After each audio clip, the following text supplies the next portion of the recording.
नमस्कार दोस्तों, एसएससी के द्वारा यूँ तो बहुत सारे नोटिफिकेशन जारी किए जाते हैं, लेकिन एसएससी के द्वारा एक बहुत ही खास नोटिफिकेशन जारी किया जाता है जिसमें फॉर्म बहुत ज्यादा कम पड़ता है। और इसका एक बड़ा रीजन ये होता है कि इसमें कुछ खास एलिजिबिलिटी क्राइटेरिया रखी गई है। अगर हम पिछले बार के आंकड़े की बात करें, 2019 के आंकड़े की, तो लगभग 12,500 बच्चे ही इसके फर्स्ट स्टेज के एग्जाम को दिए थे। और इतने कम बच्चे अगर एसएससी के किसी एग्जाम को देते हैं तो ये बहुत बड़ी बात हो जाती है।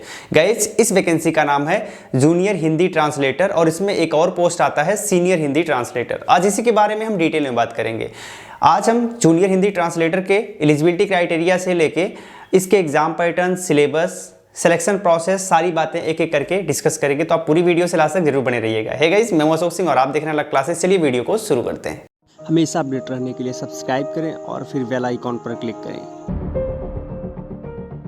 तो गाइस, ये जो जूनियर हिंदी ट्रांसलेटर और सीनियर हिंदी ट्रांसलेटर का पोस्ट होता है, ये ग्रुप बी के अंतर्गत आता है और नॉन गेस्टेड पोस्ट होता है। अलग अलग डिपार्टमेंट, मिनिस्ट्रीज के लिए वैकेंसी रिलीज की जाती हैं। जैसे कि कुछ वैकेंसीज रेलवे के लिए होती हैं, कुछ वैकेंसीज आर्म फोर्सेस के लिए होती हैं, जबकि कुछ वैकेंसीज सबऑर्डिनेट ऑफिस के लिए होती हैं और कुछ अलग अलग सेंट्रल ऑफिसेज के लिए होती हैं। जो सीनियर लेवल की वैकेंसीज होती है वो अलग अलग सेंट्रल ऑफिसेज के लिए होती हैं और सबसे ज्यादा सैलरी भी आपको इसी में दी जाती है। अगर हम सैलरी की बात करें तो लगभग 35,000 से लेकर 1.5 लाख के बीच में सैलरी होती है। अधिक जानकारी के लिए आपको स्लाइड दिख रहा है, स्लाइड पे आप देख सकते हैं। पूरी इंफॉर्मेशन आपको पोस्ट वाइज और सैलरी वाइज मिल जाएगी।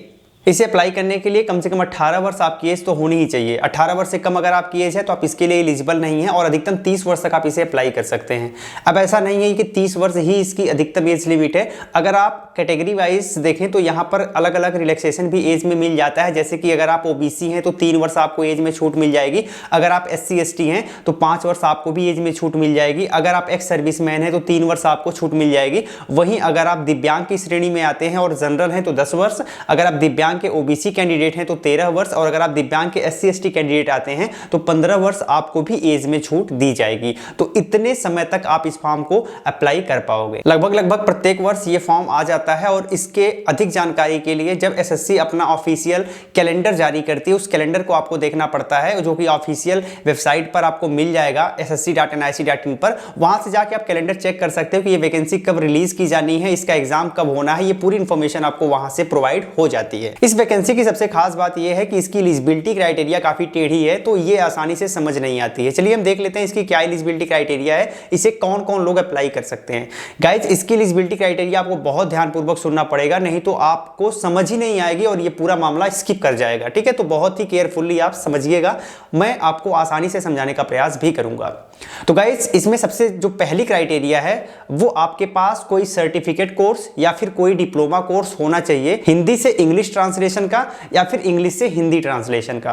ध्यान से सुनिए, आपके पास सर्टिफिकेट या फिर कोई डिप्लोमा, या तो सर्टिफिकेट हो या तो डिप्लोमा हो, हिंदी से इंग्लिश ट्रांसलेशन का या फिर इंग्लिश से हिंदी ट्रांसलेशन का। अगर आपके पास ये नहीं है तो आपको किसी राज्य सरकार या फिर केंद्र सरकार के अंतर्गत हिंदी से इंग्लिश या फिर इंग्लिश से हिंदी ट्रांसलेशन का एक्सपीरियंस होना चाहिए। कम से कम 2 वर्ष का चाहिए जूनियर पोस्ट के लिए और सीनियर पोस्ट के लिए 3 वर्ष का एक्सपीरियंस मांगा जाएगा। तो ये तो आपके पास इन तीनों में से कम एक क्राइटेरिया को आपको फुलफिल करना ही करना है। इसके साथ और भी एलिजिबिलिटी क्राइटेरिया है, आप ध्यानपूर्वक सुनिएगा। इसके साथ आपके पास MA होना चाहिए। अगर आप MA हिंदी साहित्य और इंग्लिश साहित्य दोनों में किए हुए हैं तो आप इसके लिए एलिजिबल हैं। अगर आपने दोनों में MA नहीं किया हुआ है तो भी कुछ अलग अलग क्राइटेरिया है। पहली बात, अगर आपने हिंदी साहित्य से MA किया है और आपके ग्रेजुएशन में इंग्लिश लिटरेचर सब्जेक्ट है तो आप इसके लिए एलिजिबल हैं।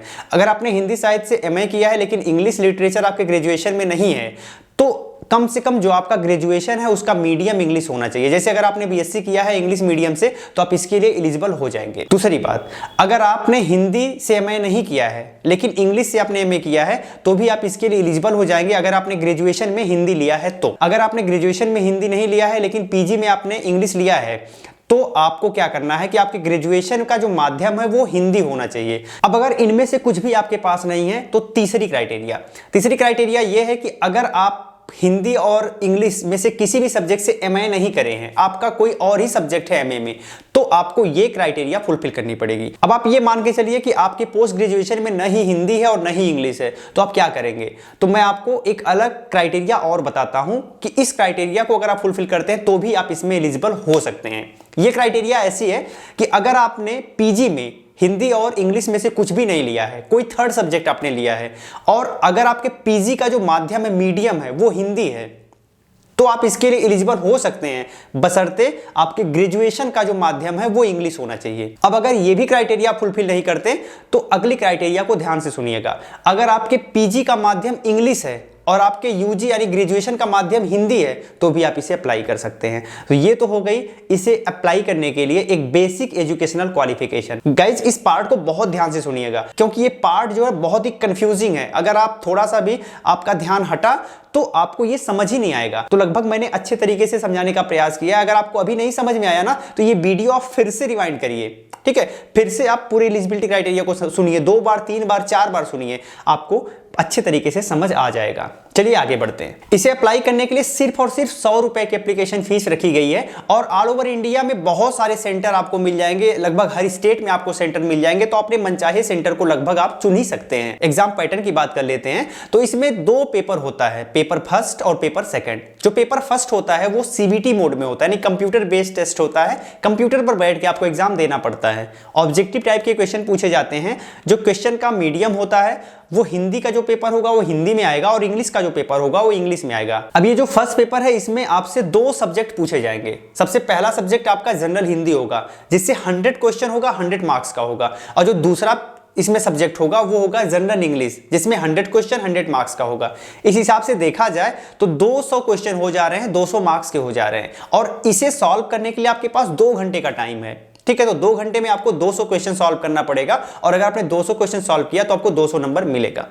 अगर आप इसमें कोई क्वेश्चन गलत करते हो, गलत सॉल्व करते हो तो 0.25 नंबर आपका काट लिया जाएगा। तो यहां पर नेगेटिव मार्किंग भी है। साथ ही साथ अगर एक से ज्यादा शिफ्ट में ये एग्जाम होता है तो आपका नॉर्मलाइजेशन भी होगा। अब बात करते हैं पेपर सेकंड का। पेपर सेकंड और पेपर फर्स्ट एक ही दिन नहीं होता है, इनके एग्जाम डेट अलग अलग होते हैं। जो पेपर सेकंड होता है इसके पैटर्न को अगर देखा जाए तो ये डिस्क्रिप्टिव टाइप का होता है और इसमें बेसिकली ट्रांसलेशन पूछा जाता है और एस्से पूछा जाता है, ठीक है। 200 नंबर का ये पेपर होता है और 2 घंटे का टाइम इसमें भी आपको दिया जाता है। अब बात आती है, हमने पैटर्न तो डिस्कस कर लिया लेकिन इसका सिलेबस क्या होगा। तो गाइस सिलेबस आपको इसी वीडियो के डिस्क्रिप्शन में दे दिया जाएगा, तो वहां से आप इसे जरूर डाउनलोड कर लें। अब आपने समझ लिया पेपर फर्स्ट के बारे में, पेपर सेकंड के बारे में। पेपर फर्स्ट और पेपर सेकंड के माध्यम से ही आपका सिलेक्शन होता है। दोनों का एक कॉमन कटऑफ बनता है, उस कटऑफ के बेसिस पर आपका सिलेक्शन होता है। लेकिन पेपर सेकंड तक जाने के लिए पेपर फर्स्ट को क्वालिफाई करना जरूरी है और पेपर फर्स्ट में जो मेरिट डिसाइड की जाएगी उस मेरिट के बेसिस पर ही आप पेपर सेकंड में जाएंगे। और अगर आप पेपर फर्स्ट पेपर सेकंड दोनों को पास करते हैं एक मिला जुला कटऑफ बनेगा जिसके बेसिस पर ही आपका फाइनल सिलेक्शन होगा। अब इसके बाद अगला प्रोसेस आता है डॉक्यूमेंट वेरिफिकेशन का।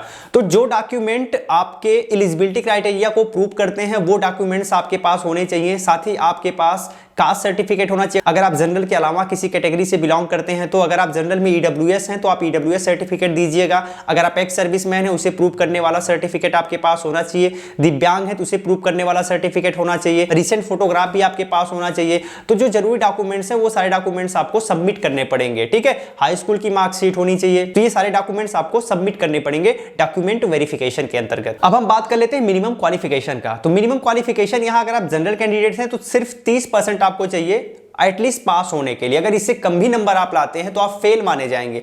तो कम से कम पास होने के लिए 30% तो नंबर लाना ही होगा जनरल के लिए। अगर आप ओबीसी हैं, ईडब्ल्यूएस हैं तो 25%, अगर आप एससी एसटी हैं तो मात्र 20% नंबर ही आप लाके इस एग्जाम को पास कर सकते हैं। लेकिन क्वालिफाई करने के लिए मेरिट के बराबर नंबर आपको लाना पड़ेगा। तो ये सिर्फ पास करने के लिए मिनिमम क्वालिफिकेशन मार्क्स। अब आता है लास्ट पॉइंट। लास्ट पॉइंट है कि भाई प्रीवियस ईयर में जिनका सिलेक्शन हुआ है तो उनका कितने कटऑफ पे सिलेक्शन हुआ है। तो आप यहां स्लाइड देख सकते हैं। स्लाइड में आपको सारी इंफॉर्मेशन मिलेगी कि कौन कौन कितने कितने नंबर पाके सिलेक्ट हुआ है। तो आपने प्रीवियस ईयर कटऑफ देखा होगा। ये कटऑफ देखने से आपको ये फीलिंग आएगी एसएससी के और एग्जाम से कहीं ना कहीं ये एग्जाम थोड़ा सा आसान है, इसमें भीड़ भी कम है। इसका एक बड़ा रीजन ये है कि इसमें कुछ ज्यादा ही खास एलिजिबिलिटी क्राइटेरिया रखी गई है, सो दैट ज्यादा लोगों के पास ये सारी डिग्रीज होती नहीं है, इसलिए लोग इसे अप्लाई नहीं कर पाते, इसीलिए इसमें भीड़ कम होती है। अब बात करते हैं इसकी तैयारी आपको कैसे करनी है। तो गाइस इसमें बहुत ज्यादा सब्जेक्ट आपको पढ़ने नहीं है, लिमिटेड सब्जेक्ट है, इन्हीं को आपको प्रिपेयर करना है। सिर्फ 2 सब्जेक्ट, एक तो हिंदी है और दूसरा इंग्लिश है। इन्हीं 2 सब्जेक्ट को अच्छे से प्रिपेयर करके आप इस एग्जाम को क्वालिफाई कर सकते हो। चूंकि इसका सेकंड पेपर डिस्क्रिप्टिव होता है तो आपको लिखने का भी हैबिट डेवलप करना पड़ेगा। ऐसे आपको लिखना पड़ेगा हिंदी और इंग्लिश में, और साथ ही साथ ट्रांसलेशन आपका अच्छा होना चाहिए, हिंदी से इंग्लिश में और इंग्लिश से हिंदी में। इसमें त्रुटियां नहीं होनी चाहिए क्योंकि ये इसी की वैकेंसी है, अनुवादक आपको बनना है। तो जब आप अनुवाद ही नहीं नहीं कर पाओगे तो आप कैसे अनुवादक होगे। तो अनुवाद का स्किल आपके अंदर काफी अच्छा होना चाहिए। तो गाइज इसके लिए आपके पास कुछ बुक होनी चाहिए जो आपकी मदद कर सके इस स्किल को डेवलप करने के लिए। ठीक है, बुक का सजेशन जो बुक हो सकती है वो मैं आपको इसी वीडियो के डिस्क्रिप्शन में दे दूंगा। मैं प्रयास करूंगा कि अच्छी से अच्छी बुक आपके लिए दे दी जाए जो आपके इस लक्ष्य को पूरा करने में आपकी मदद कर सके। ठीक है, तो आपको उस बुक को अच्छे तरीके से पढ़ना है, साथ ही आपको ज्यादा से ज्यादा प्रैक्टिस करने का प्रयास करना चाहिए। तो गाइस सिर्फ यहाँ पर 2 सब्जेक्ट है, तो हम कह सकते हैं कि यहाँ पर चैलेंज उस लेवल का नहीं है कि बहुत सारे सब्जेक्ट आपको तैयार करने हैं, सिर्फ 2 सब्जेक्ट आपको तैयार करने हैं। अगर आप मेहनत करोगे, अगर आप अच्छे से पढ़ाई करोगे तो ये 2 सब्जेक्ट आप अच्छे से तैयार कर सकते हो और इस एग्जाम को अच्छे से क्रैक भी कर सकते हो, बशर्ते इसका एलिजिबिलिटी क्राइटेरिया आपको फुलफिल करना पड़ेगा, तभी आप इस फॉर्म को अप्लाई कर पाओगे। उम्मीद करता हूं कि बहुत सारी चीजें हमने जो डिस्कस की हैं वो सारी चीजें आपको एक एक करके समझ आई होंगी। अगर अब भी कोई कंफ्यूजन है तो इसी वीडियो के कमेंट बॉक्स में आप जरूर लिखिएगा, या फिर आप जल्दी हमसे जुड़ने के लिए इंस्टाग्राम पर जाके आप सीधे हमें डायरेक्ट मैसेज कर सकते हैं, हम आपको सीधे रिप्लाई कर पाएंगे। गाइस इसी वीडियो के डिस्क्रिप्शन में हमारे सोशल साइट्स की लिंक है, आप वहां पर हमें फॉलो करना बिल्कुल ना भूलें और हमारे एप्लीकेशन को जरूर इंस्टॉल कर लें। एप्लीकेशन को इंस्टॉल करने के लिए लिंक भी इसी वीडियो के डिस्क्रिप्शन में आपको मिल जाएगी। फिर मिलते हैं, तब तक के लिए जय हिंद।